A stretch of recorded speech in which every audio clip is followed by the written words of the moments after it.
Welcome to American Dreams. My guest today is Marc Henn. Marc, welcome to today's show. Thanks, Alan.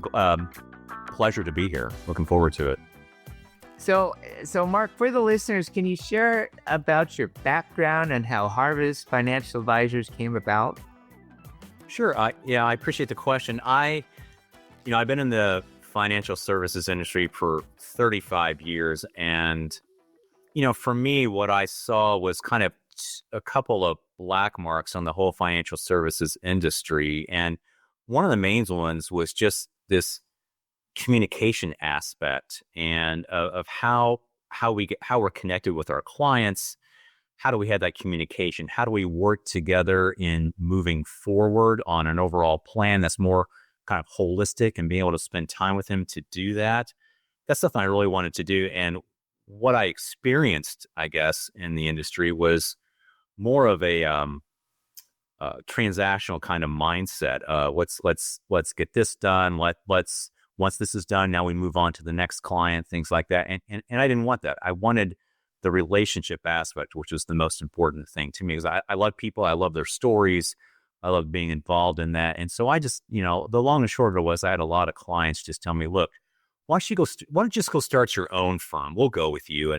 And because they appreciated that kind of model as well. So that was kind of the impetus, I guess, for launching out, I guess is 17, 18 years ago, and starting Harvest Financial. And it's been a great ride since then. And I think the clients appreciate that kind of model and that kind of attention, that more holistic type of approach. That was the impetus. I didn't know where it would grow to. We have, 15 team members today now, and have clients in 30 plus states. And so, we're enjoying being able to bring this to people and the process, I guess, as well.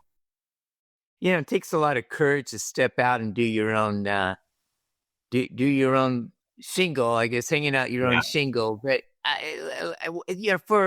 for the sake of kind of defining an ideal client, what would that look like for you, for Harvest Financial Advisors?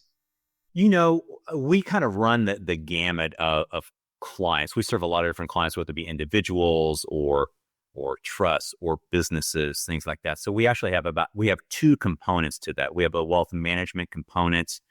We have a lot of great advisors here that help with that. So that's going to be kind of your foundational people that are in or near retirement, maybe business owners as well, people that have some life-changing events that are going on as well. They're going to come in the door. We're going to have those kind of foundational items that we look at: financial and retirement planning, cash flow planning, make sure your estate plan is in place, income tax strategies, things like that. And that's a real kind of very strong offering that we bring to those clients as well. We have a separate side too, a multifamily office side that I head up as well. So for those clients, families, entrepreneurs, where there's significant wealth as well, where we have to bring in additional items like additional risk mitigation, family governance, multi-generational type planning, things like that. We have that side of the business as well that I head up. So we have these kind of two pieces. So both of those are, ideal clients for us, kind of that framework as well. And we didn't start out that way. Most firms in this country are either one or the other, either a wealth management firm or a multifamily office. I just had the opportunity about 20 years ago where I had some clients that they had some stock, private stock that was going to go public. And I realized, I need to figure out how to be a multifamily office, or they're going to go to another place to do that. So that was kind of the impetus for that, having those two different sides to the firm as well. So, Thank you. So when you're working with the clients, and obviously there are two separate models there: the multifamily office versus the just the standard strategic investing or financial planning. Where's your decision tree on the type of client you want to work with versus not work with? A person comes to you and says, "Hey, Marc, do I fit your model?" Yeah. How would you go about that? Is there a screening process that you use, or what constitutes a good client for you? There is in the industry, there's kind of that standard. Well, what is your asset size in terms of how the services we may provide or offer you, uh, kind of model, and that's important to understand that. But when we go through that process, you know we go through an interview process, and while they may they're interviewing us, we are interviewing them as well. And so, where do they fall into how we like to operate? If I hear things like, and I've said this before to potential clients, if they're telling me exactly what they want to do, and as one example, I'll just stop them and say, "Why are we even here having this conversation? If you know exactly what you want to do, why do you even need us?" And there may be extenuating circumstances because of that as well. But I really want them to see the value of certain areas that I think are the most important things that we can bring to our clients. First, risk mitigation. That is paramount for me in terms of how we structure a holistic relationship with the client. Is that overall risk mitigation, and that is first and foremost. What is their focus on overall, like, giving back as well? I love seeing clients come in and having a philanthropic focus to what they want to do as well, because I think that creates a better holistic plan for them as well. Now, if a client doesn't want that, that's okay. But we're looking for some more of those ancillary things besides just what is their asset size, where we think they're going to fit into and follow along with the overall strategy of the plan. If they want somebody that just says, "Hey, just manage the money and that's it," that's probably not the best client for us, because we actually delve into a lot of areas of their lives and create that more, again, I use the term holistic relationship with a client, where it goes beyond just that. We'll manage the money and we don't want to be a part of your life. So I encourage our clients we want to be involved in every financial decision that they have. We want to put our 2 cents into that to help guide them in all of their areas, because we think that's the important part of what that relationship looks like as well. You recently wrote a book, Yeah. Power Plays of the Wealthy. Yes. What inspired you to write that? I had so in my mind, or what I saw was that I have this degree in economics from Purdue University. So, for good or bad, Purdue. Um, and I'm a certified financial planner as well. And what I saw was that the the structure of how, even in those educational type institutions and what we're taught, really didn't lay out some of the foundational things of how we can assist our clients. What I mean by that is primarily it's a focus a lot on paper assets. So for years, I've laid out these different structures of what I call the 5 super asset classes, and how the wealthy kind of layer these together to not only create wealth, but reduce their taxes, and have a more holistic type investment approach. So I just had a lot of people, when I would go through this with clients, sometimes they would just be very shocked, like, "This is incredible. No one's ever taught us this before." And I have to admit, how I learned it was just on my additional education and research on my own, beyond getting my CFP and the economics degree as well. And so I just had a lot of people, uh, I guess, impart to me that one, an entrepreneur should write a book, and two, this should be the first book that I write, because it would be a lot of great information to get it out to clients. And by example, I think in the book I give an example of how the wealthy, by using these strategies, can take their marginal tax bracket of 40% and reduce it down. I think it was to 4.8%, just by using these strategies. So there's nothing uh, hidden, whatever, from people. It's just, do they recognize that these laws are there? And I try to impart to people in the book as well. You're a part of the system, whether you choose to be or not. Either you take advantage of it and utilize these strategies, or your taxes that are going in, other people are going to utilize and use these strategies to their benefit to grow their wealth.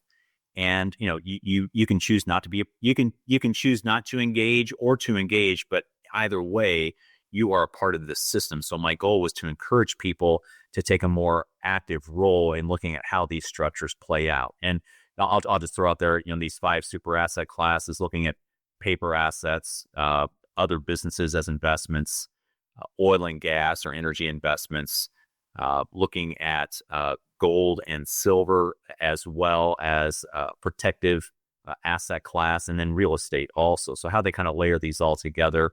I've had a great response from people that just have thanked me for writing the book as well. And so it's yeah. So I enjoy doing it. There was a there's a lot of work put into it as well, but I definitely enjoy getting it out there, and that was kind of the reason I decided to write the book. What did you find the most challenging aspect of writing the book, and how did you overcome those challenges? Probably it's probably just like anything, just getting started. I mean, it was something I was not familiar with, um, and the process as well. And so, we met through strategic coach, you and I, and so it's you know, no surprise to you. I was looking for who's, not a how. I could actually write this book. So instead of me trying to figure out everything, I grabbed some people that I knew in the industry and said, "Hey, help me write this book." And so they helped kind of hold my hand through this process. It was great. So I think probably the most challenging aspect was just getting started, and actually putting the time into it. And once that got going, kind of the stuff kind of just flows out of you if it's an area that you're passionate about, and think you have the information. It came along fairly easily. I even got to record my own audiobook as well. So that was something that I got to enjoy as well. Some people told me I had a face for radio. And so I thought, okay, I'll go ahead and do that as well. So that was probably the most challenging part, is just getting started.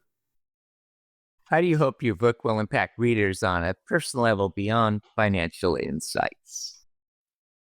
In there, so there's a lot about, in the book, there's a lot about finance and structuring things as well. I guess probably two things I would say. One, the empowerment to the empowerment for them to take charge of their financial life.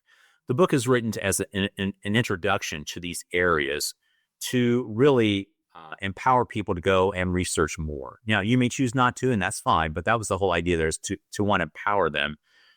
And two, along with that aspect of investing and finance and so forth, the idea of really kind of giving back as well. A lot of these structures and strategies lead to more time, more resources, and then how do we use those then to assist and help others as well? And that's really kind of where I think true wealth comes from. We can look at these different levels of wealth, and we can say, okay, here's money and here's financial assets. I really kind of think those are, I'll say, lower forms of wealth. When we look at some higher forms of wealth, like wisdom and relationships and being able to give back and so forth, these strategies allow for that, for the building of that, so you have the resources and time to be able to do that. And I think a lot, that's where true joy comes from, is that giving back. So those are kind of the two additional things I want to instill into people beyond just here these financial strategies as well from the book. Now, a lot of individuals always talk about work-life balance and, how do we go about this? You have a large family. I How do. do Yeah. you balance between work and personal life? Yeah. Maybe you should ask my wife. I don't know. That might be a better person to ask. So here was my hope, I guess I'll say, and a lesson I learned early on. So I have 5 daughters, and now a couple of sons-in-law as well, and some granddaughters as well. We don't. And what I've come to find out is we don't birth sons in my family. It's daughters, it's granddaughters. We'll see if we actually get a grandson or something like that in the future. But it was tough when I started out.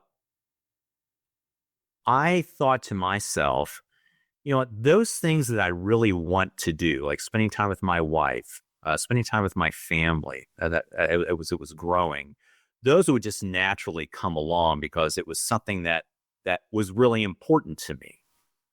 And the other things in life, like meetings with clients or prospects or something like that, those are things that I put into my calendar to make sure I met those and so forth. And all the other time, I know I would get back to my family. Well, lo and behold, would come to realize that what got squeezed out was time with my wife and time with my family, because I didn't purpose to really sector or section those things off as well. So what I realized from a balance standpoint is that it was very imbalanced. I almost was giving the scraps and the leftovers to my family, and that's not where my heart was. My heart was to give them, as much of me as is possible. So I realized at the beginning then, or somewhere after I got the business started, that I really needed to schedule that time. I need to purpose that time. So the things that are most important to me are the things that most need to be scheduled and blocked off to make sure they happen as well. And something that came out of that, I thought that was very impactful. That's actually kind of shaped me as well, as one of these times where maybe I wasn't giving as much time and attention as I should, and I needed to address that. My wife and I are having this conversation, and she just won't let that go. She's really kind of getting at that, and I finally asked her. I said, what is it with you in terms of when you don't mind conflict, you actually almost embrace conflict, which I thought was fairly rare just in people as well, where you don't let this go, you just keep kind of working at it. And she said to me, it's not that I like conflict, but that if I see an outcome for both people that is more beneficial for both, I'm not going to let that go. I'm going to go at it. And so that came out of this as well, about this kind of spending time together and allocating that time. So those are two just, profound things that I received from my wife as well, in terms of how to structure these things also. So she definitely is my better half. But it was a struggle at the beginning. Time, right, is that most precious gift, that resource that we have, and we want to make sure that we protect that as well. Again, that's another reason in the book. It's like, how do we create more time? That's a part of this process as well, because it's so valuable. And I don't want to wait till I'm 75 to say, well, now I'll go do all these things that I wanted to. I really want to encourage people to bring those things they want to do back into today, so they can kind of walk those out while they have the time and the energy and the resources to be able to do those things too. Yeah, Mark, you bring out a really good point on foundational aspects. I like to delve a little bit more into this area. Sure. Recently, we live in a crazy world right now, ever changing. AI is making it, and what I'm reading true or not true, or, is that really the person saying that? Uh, and then we're left to the constant in all this is that time goes on. Right. Every day we get a day older, and then we have choices to make. So um, there's a foundational aspect of uh, setting up our legacy, putting our causes, giving back into the lives of others. Uh, when you look at that foundational aspect, uh, how do you play out that into your personal life and also the lives of your clients? Do you have any uh, any type of area that you love to develop others, or see a cause put into Right. action? So There, and I think you would probably agree with this. There's a lot of great things out there that we can support, right? It would almost spread us so thin that you're giving a dollar here, a dollar there. So we do take our time to figure out what we think is most foundational for us.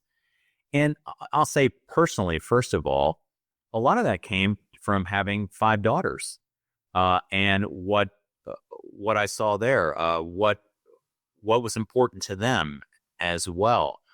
One of the pieces that my oldest daughter brought to me many years ago was the idea of trafficking and that's going on as well. And so she really was passionate about that, and that's something we got involved into as well, fighting that, helping support fighting that evil that is out there for that.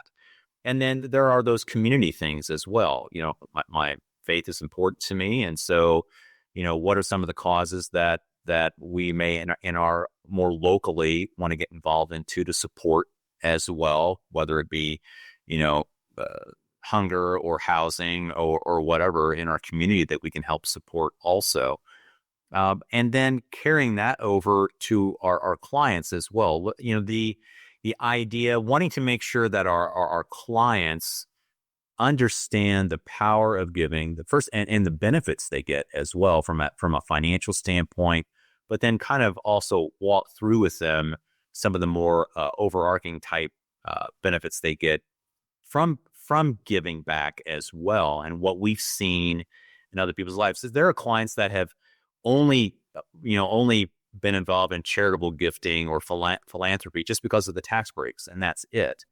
And so, or some maybe not at all because they were focused on other areas, but starting to realize the importance. And so, especially for the multifamily office clients, that can be a whole meeting in of itself. It's just kind of laying the foundation of that, bringing in their children into that as well, because that's a big concern as well. How do I get my children involved in the family wealth and want them to see how that impacts others as well? Well, philanthropy is a great way to do that, and bringing them into the younger generations into that as well helps create that cohesion within the family from a long-term multi-generational standpoint, and just seeing the benefits from personally there as well. So that's part of, if since I have a heart to want to give back. It helps carry over in leading out for our clients as well. We have those conversations. Again, ultimately, if they decide they don't want to, that's fine. But I want them to see that the true impact of what giving back does and how that can be a foundational aspect in their lives too. How do you maintain trust and loyalty with your clients in today's competitive financial landscape? um, I'll say that going back to the beginning, probably just the communication as well. I think our clients can tell that we enjoy what we do. We're passionate about what we do. We enjoy spending time with them as well. And so when you develop that relationship with them, it creates a much, I'll say, stickier relationship with a client where they'll stay with you as well because they know we have their best interests at heart. We can talk about all the structures where we have a fiduciary responsibility in terms of offering a higher standard of care for our clients as well, and that's important. But I think it's important for clients to be able to see that we mean that and we provide that as well. So I think that's the main aspect of that. Along with that, just full transparency as well. We're fully transparent on what we do and our fees that we charge and how we think we should lay out a risk management strategy as well. It's fully transparent, and we take our time to walk through that. I think that's fairly rare in the financial services industry, and so I think that's primarily probably how we're able to maintain that trust and very, very low turnover rate of clients as well. Yeah. Now, Mark, I understand you're quite the joke teller. Give us your favorite dad joke. Some of your favorite dad jokes. I have been known. I've actually, we didn't talk about this before, but I have done some stand-up comedy in my past. I knew it wouldn't feed the family. I never got booed off stage, thankfully.